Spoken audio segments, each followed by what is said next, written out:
ಮಠಮಾನ್ಯಗಳ ಜೊತೆಯಲ್ಲಿ ನನ್ನದೇ ಆದಂಥ ಒಡನಾಟ ಇದೆ. ಯಾವುದೋ ಜನ್ಮದ ಪುಣ್ಯ, ಒಂದು ಸಾಮಾನ್ಯ ಬಡ ಕುಟುಂಬದಿಂದ ಬಂದು ಹೊಟ್ಟೆಪಾಡಿಗೋಸ್ಕರ ಬೆಂಗಳೂರಿಗೆ ಬಂದಂಥ ನನಗೆ ಪೂಜ್ಯ ಶ್ರೀಗಳವರು ಇವತ್ತು ತಮ್ಮ ಶ್ರೀಮಠದಲ್ಲಿ ತಮ್ಮ ದಿವ್ಯ ಸಾನ್ನಿಧ್ಯದಲ್ಲಿ ನನಗೆ ಗೌರವವನ್ನು ಸಮರ್ಪಣೆ ಮಾಡ್ತಾರೆ ಅಂದರೆ ಇದು ನನ್ನದಲ್ಲ, ಇದು ನನ್ನ ನಡೆದಂಥ ತಂದೆ ತಾಯಿಗಳದು, ನಡೆದಾಡುವ ದೇವರು ಪರಮ ಪೂಜ್ಯ ಡಾಕ್ಟರ್ ಶಿವಕುಮಾರ ಮಹಾಸ್ವಾಮಿಗಳವರಿಗೆ ನಾನು ಇದನ್ನು ಸಮರ್ಪಣೆ ಮಾಡ್ತೀನಿ ಅನ್ನೋ ಮಾತನ್ನು ಈ ಸಂದರ್ಭದಲ್ಲಿ ಹೇಳಿ, ನಾನು ಲೋಕಸಭಾ ಸದಸ್ಯನಾಗಿ ಏಪ್ರಿಲ್ 9ಕ್ಕೆ 1 ವರ್ಷ ಆಗ್ತಾಯಿದೆ. ಸಹೋದರ ಸಾಗರ್ ಖಂಡ್ರೆನೂ ಕೂಡ 1 ವರ್ಷ ಆಗ್ತಾಯಿದೆ. ಅನಿರೀಕ್ಷಿತವಾಗಿ ನಾನು ಅಲ್ಲಿಗೆ ಹೋದವನು.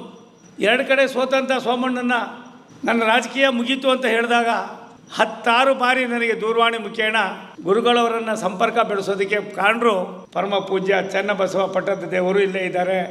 ಅವ್ರ ಜೊತೆಲಿ ಮಾತಾಡಿಸೋದು, ನನಗೆ ಧೈರ್ಯ ಹೇಳೋದು, ಧೈರ್ಯವಾಗಿರಿ ಅಂತ ಹೇಳಿ ಎಲ್ಲಿಗೆ ಬತ್ತು ನಂದು ಅಂತ ಅಂದರೆ ರಾಷ್ಟ್ರದ ಭಾರತ ಸರ್ಕಾರದ ರೈಲ್ವೆ ಮತ್ತು ಜಲಶಕ್ತಿಯ ಮಂತ್ರಿಯಾಗಿ ನಾನು ಇವತ್ತು ಬಂದಿದ್ದೀನಿ. ಅಂದರೆ ಸಿದ್ಧಗಂಗಾ ಮಠದ ಕೊಡುಗೆ ಎಷ್ಟಿದೆಯೋ, ಪೂಜ್ಯ ಶ್ರೀಗಳವರ ಆಶೀರ್ವಾದ ಎಷ್ಟಿದೆಯೋ ಅಷ್ಟು ಕೂಡ ತಮ್ಮಿಂದ ನಾನು ಇವತ್ತು ಪಡ್ಕೊಂಡಿದ್ದೀನಿ ಅನ್ನೋ ಸಂತೋಷದ ಸಂಗತಿಯನ್ನು ತಮ್ಮ ಪಾದಗಳಿಗೆ ಸಮರ್ಪಣೆ ಮಾಡಿ